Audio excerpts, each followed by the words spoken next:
Peace, peace, peace. Come on in. Close the door. Welcome to another broadcast of From Dad's POV with your host, me, Al Malik Taylor. I appreciate y'all tuning in. I pray that you're all well. I pray that you're persevering through the challenges of life. But come on in, get comfortable. This is a social safe space. We're friends here.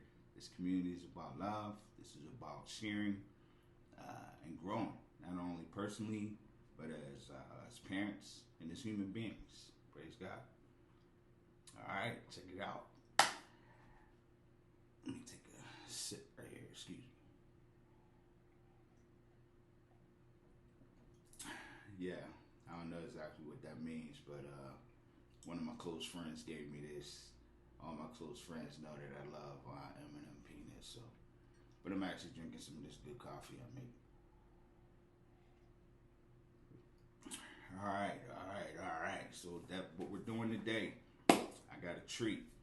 I'm actually starting a Focus on Dad series, and the subtitle for this series is Men Raised by Their Moms.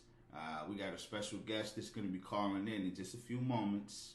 I'll let him introduce himself, and we'll share some things. I got a few questions that I'm going to ask him and different things of this sort. And hopefully, it's not only interesting, but hopefully you feel, and understand where we're coming from in regards to a dad's presence. All right. So just we're going to sit back for a second, and we're going to wait for this call, and we're going to go through with the show. All right. Give me a second.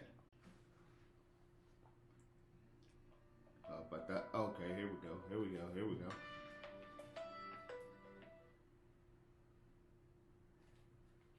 Hello. Thank you for calling From Dad's POV with Al Malik Taylor. How are you? Very good. About you, sir? I'm doing great. Well, first, I don't want to take up too much of your time. Our viewers are, they're waiting to get into this. So I'm just going to start off real quick, get right into it. Can you introduce yourself, like just the basics, your name, city of origin, occupation, age, just basic stuff like that? My name is James Gosselin. I was born in Oakland, California in 1980. I'm 43 years old this year. My occupation is I'm an accountant with a manufacturing company, and I'm a divorced father of 4 children, and those are about the basics. Okay, interesting. 4 children. Oh, wow. Yes, sir. Oh, wow. All right. Well, this is going to be interesting. Now, I'm sure, we spoke previously, and you're familiar with what this series is about. It's focused on dads. And basically, what we're striving to do is focus more attention on dads, focus more attention on the importance of our presence in our children's lives. So let's get into these questions. Now, first of all, you were raised solely by your mom, right? Well, my situation is a little bit unique. I was born to a father who was 46 at the time that I was born. He was an older man, and my mother was around 21, 22. And they met. They were both in the Navy at the time, and she, fell in love with him. He was recently divorced.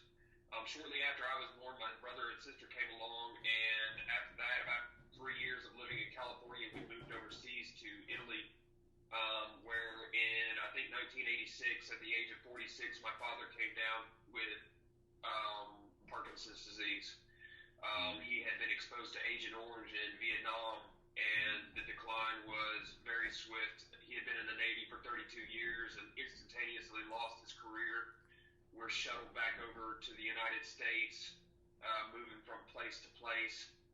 Went back to my mom's neck of the woods in the Bronx, New York. She decided she didn't want to raise kids there. So due to cost of living concerns and some church connections, we came down to Chattanooga, Tennessee.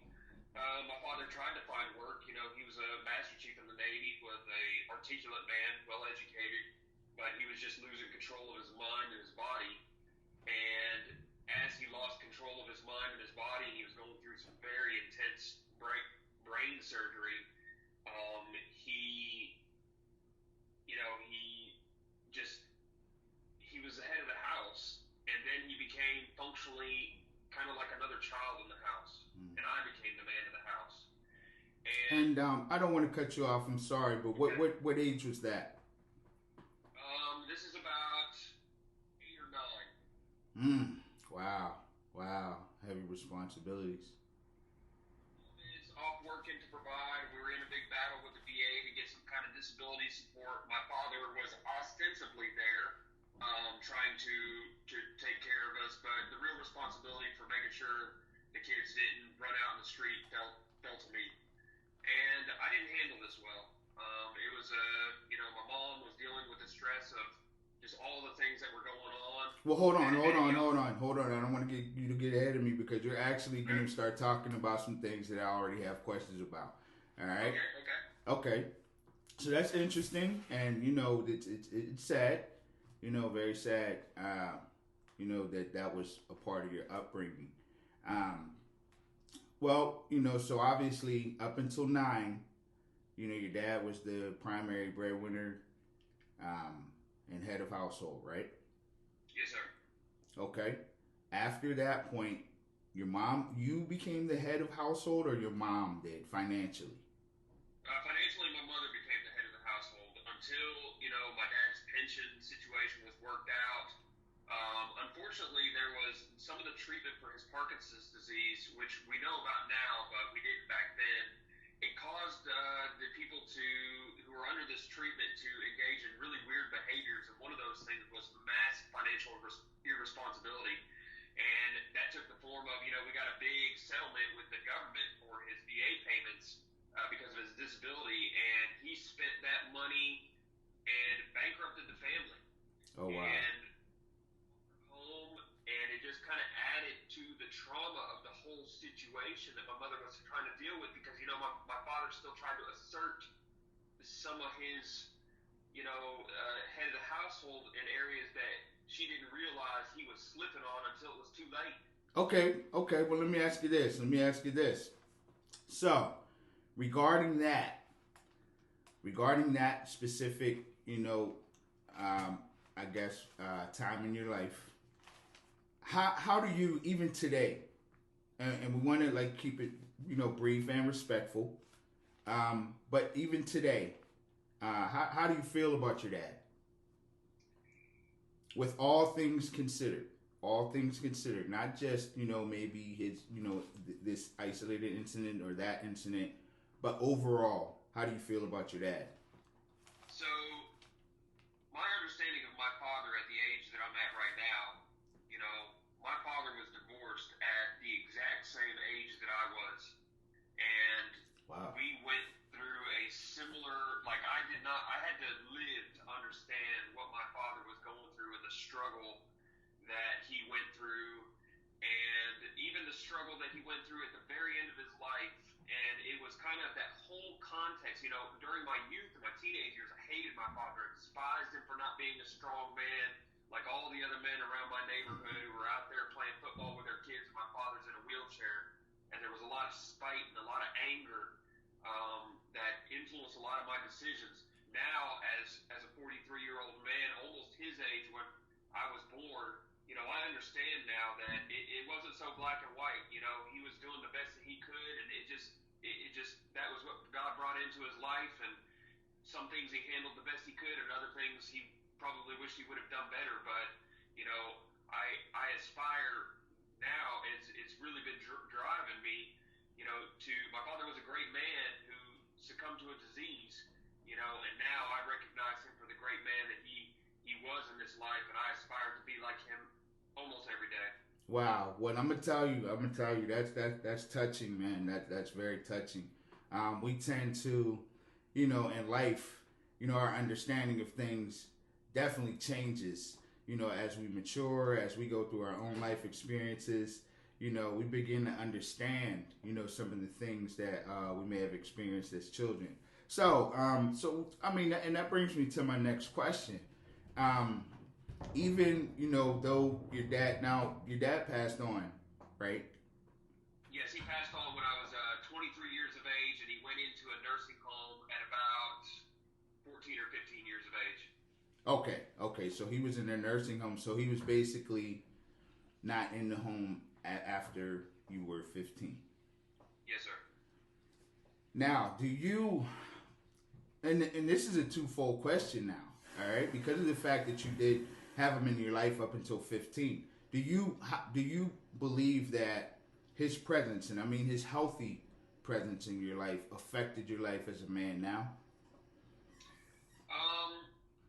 Or were you more affected? I'm sorry for cutting you off, but or were you more affected after his sickness? So the major when I was 14 or 15 years old, the major portion of my life had been watching a man die in front of my eyes. He took the loss of his career very, very tough, and there was a lot of pomp and ceremony involved with the retirement of a Master Chief in the Navy after 32 years, and they just drummed him out with no ceremony, with no respect, and it broke him. It broke his pride. It broke him as a man, and he lashed out, and he just he didn't handle it well, and it was a lot of, there's so much anger. I remember at that age, it was a lot of anger. I turned from God because I felt like God had brought this upon me unfairly. And I turned from the things that I had learned in my youth, and I said, I fell to that thing that, says that God, if he allows this, he can't possibly be good. Wow. And Wow. I had a lot to learn. And, when he went off to a nursing home, I had walled him off in both my heart and my mind from caring about him, because I had been so concerned up until about the age of 10 or 11 years old that his death was imminent. And I remember having that fear throughout a lot of my early years. And so I built a wall inside of myself to protect myself from that kind of pain, because I just didn't want to feel it. Wow. And over the years, I became very good at building up walls to the suffering of other people. And it was something that God had to reach down and break me up later in my life. Well, let me ask you. Wow. So you said this was from 15 up until he passed away when you were 23. Yes, sir. When was it in your life? I don't know how long the resentment went on after his passing, and my condolences, by the way. Thank you. I don't know how long the resentments went on after he passed. When I saw him in the hospital. So as I aged, as I went through the things that I went through after my graduation from high school and some of the things that went on there, when I saw him in the nursing home, it was like God opened my eyes, to who this man was to me and how imminent his death was. And it was then that all the questions that I had about manhood and what do I do here and what do I do here and what do I do here, they all came to my mind. But at that time, his vigor was gone, his strength was gone, and he tried to answer me as the best he could, but he didn't have the strength for long-winded conversations about what it meant to be a man and how you conduct yourself and during tough times. Wow.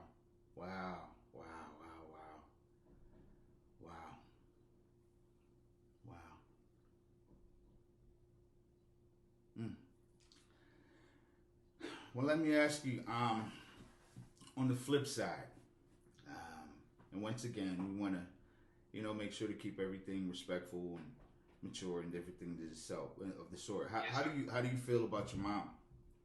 Oh, I love my mom. I am not where I am today without the constant prayers of a mother for her son. I'm telling you, it's that alone. It's that alone. I can't point to anything else that explains how I got to where I was to where I am now, besides the power of a woman who was doing the best that she could and just let her children go over to the hands of God. Wow, I love it, man. I love it.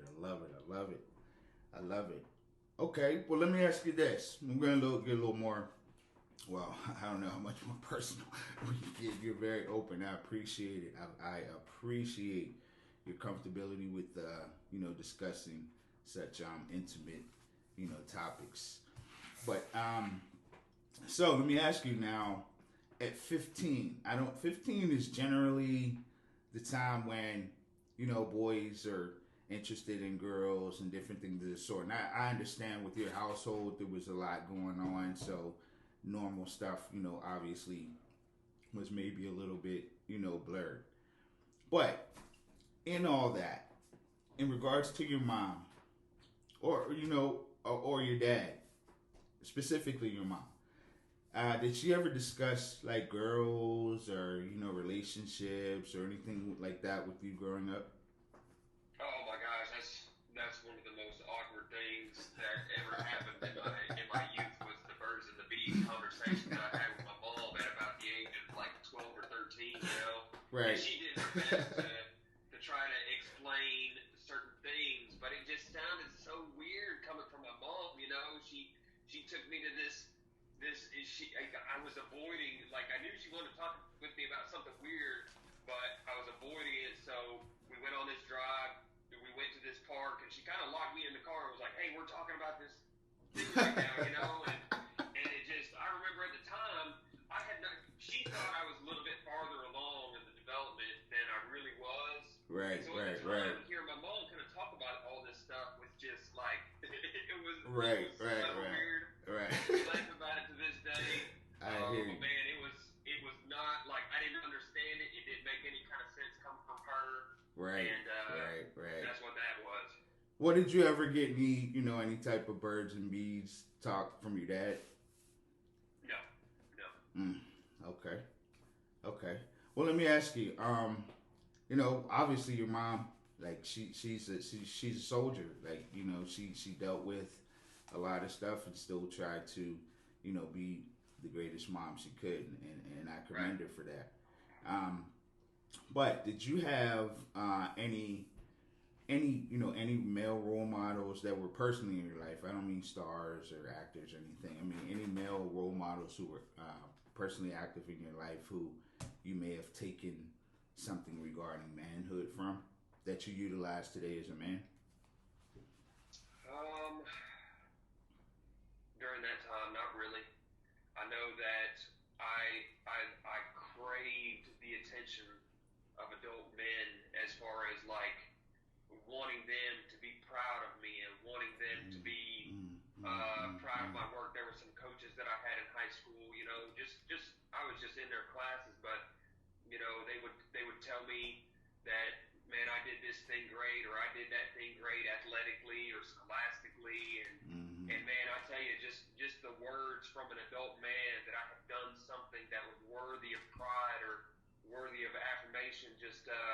I really, I would try to have conversations with these men and really try to I had a lot of questions, and I didn't want to get too personal, but at the same time, man, I really, there was just a part of me that I didn't recognize at the time that just craved that affirmation that I was worth something as a boy and as a man to be, Wow. Interesting. Very interesting. Very interesting. Very articulately put as well. Wow. Well, I'm going to ask you, let me see. I'm going to ask you two more questions, then we're going to take a break, and then we'll follow up after the break with one last question, and then I'll, let you go on with the rest of your day. I really appreciate your time and telling me. Yes, sir, no problem. So let me ask you, in regards to, you said at the beginning that you were a divorcee. Yes, sir. And so what I'd like to know is, how are your relationships with, love interest today, or how was your relationship? Obviously, we know how it ended, but how was it? If you could give us a brief understanding of, what your marriage was like, and maybe give us a brief understanding of how it ended. So, I got married young. I was 23 years old when I got married, and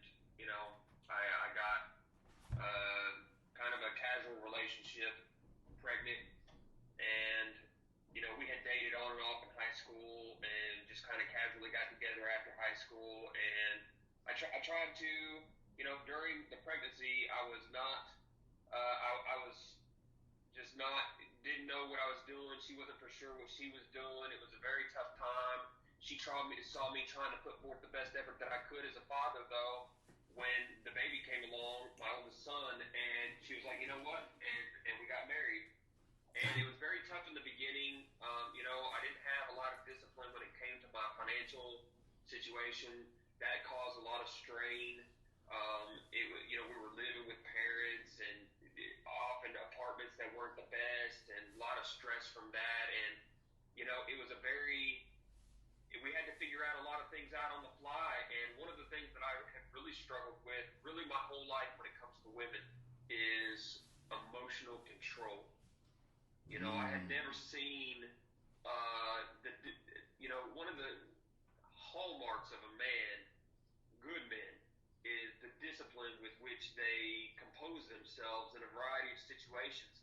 And when it came to dealing with the more stressful situations that come along in a marriage or a relationship, I really, really struggled with kind of modulating my emotions to keep control, to keep from breaking her down. And it just continued over the years of me just being just a domineering and kind of stoic man who was harsh to her when I should not have been harsh.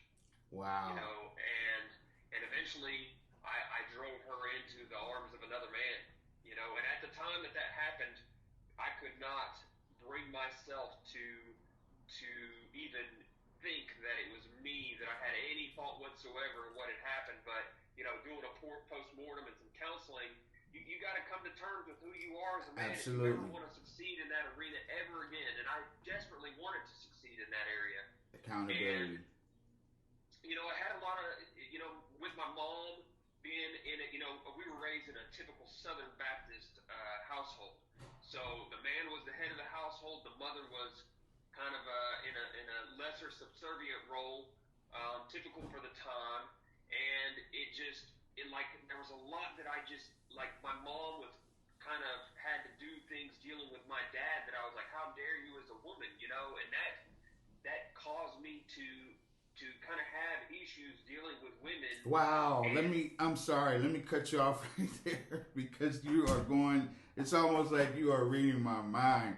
Listen, you're going straight into the next question. So I want to ask the question. I want you to continue with what you were saying, but that's going straight into my next question. Now, the next question before our break was, do you think your upbringing had anything to do or has anything to do with how you relate to women or how you related to your wife?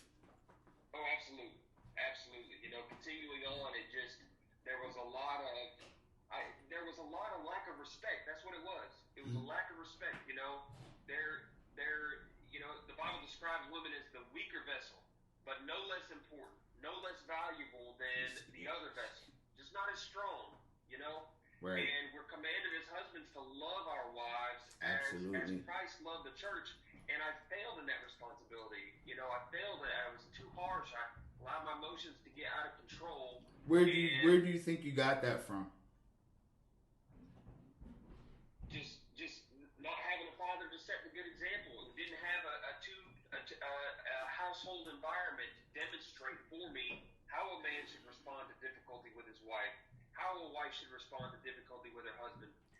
My mom was raised in the Bronx as an Irish street rat, and she had a rough upbringing, and she was learning a lot on the fly too, and she didn't handle things the best. And sometimes that came down on me as the oldest, and there was a lot of resentment there for how that came down on me. So a lot of resentment, and I lashed out at my wife from a place of resentment.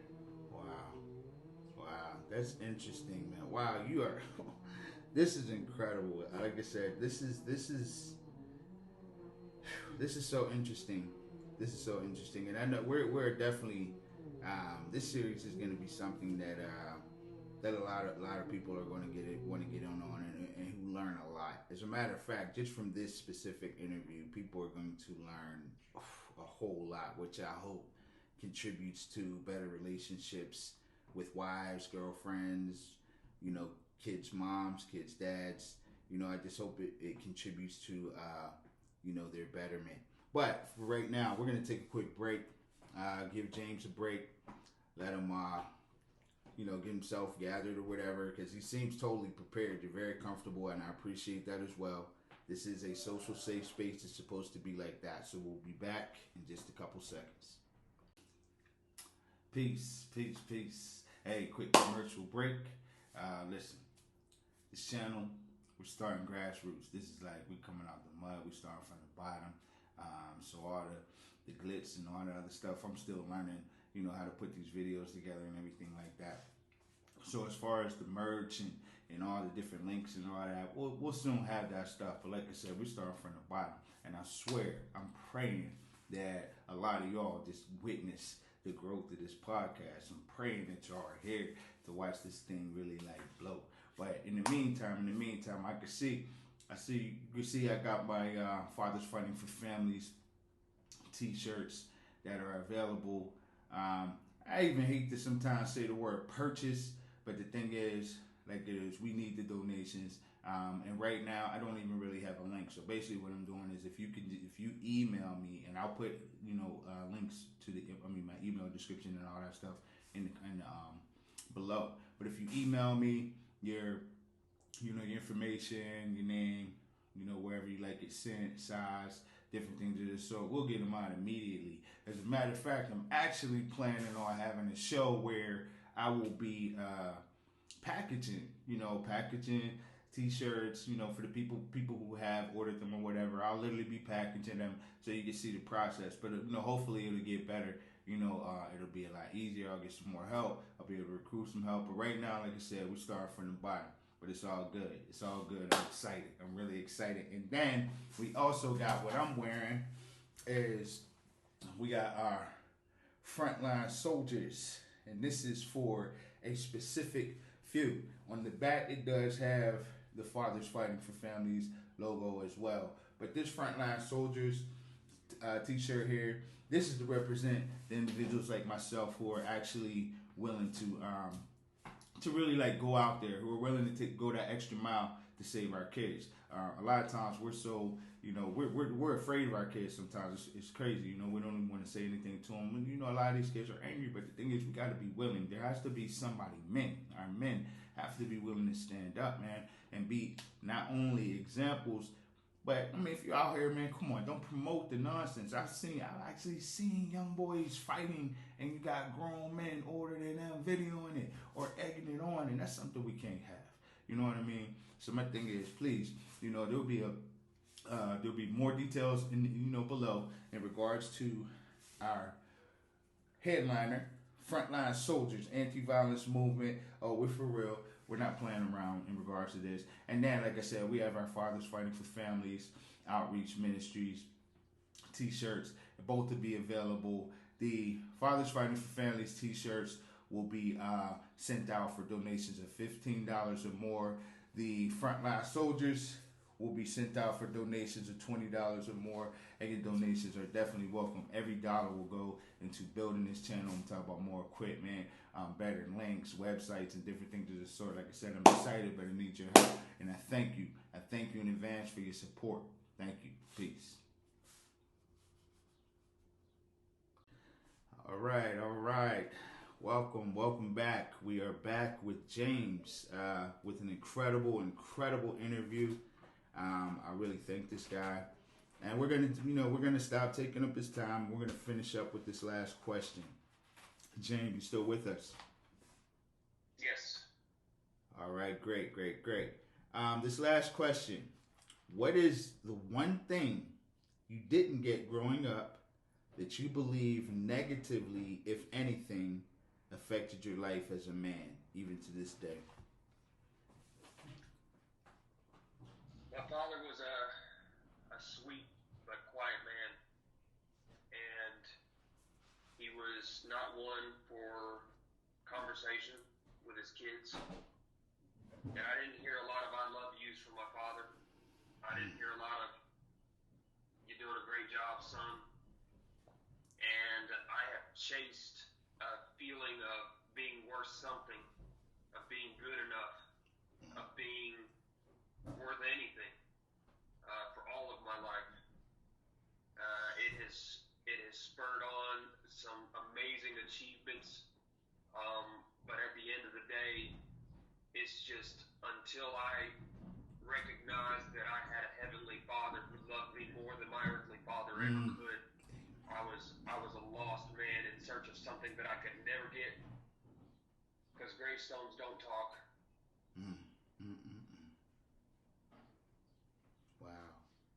Wow. Wow. Well, James, I want to thank you, man. I definitely want to thank you for your time, your honesty, your openness. This is going to help some people, man. Hope so. This is going to help some people, maybe. This is going to help some dads. This is going to help some moms. This is going to help some people, view things from a different POV. And this is obviously coming from your mouth. You're a dad. This is from Dad's POV. Yes, sir, it is. No pun intended. So once again, like I said, thank you for your time, man. I hope that you become a faithful listener, subscriber, and even contributor in the future, because we're gonna have other subjects, and I'm sure you'll have some great input. So once again, thanks, and appreciate your time. And with that, we're going to end this interview. James is gone. Man, that was cool. I wasn't even prepared for that. Like I thought I was gonna get like real short answers here and there, but man, I like that. I really like that. And I appreciate that, God. Now, actually, I'm looking forward, to other people willing to, call in. And if you do, like I said, as a matter of fact, if you do want to call in and share a story regarding parenthood and different things of the sort, you can call. We actually have a line. It's our From Dad's POV line, and that number is in Pittsburgh, PA, which is where I'm located. And that number is 412-990-899.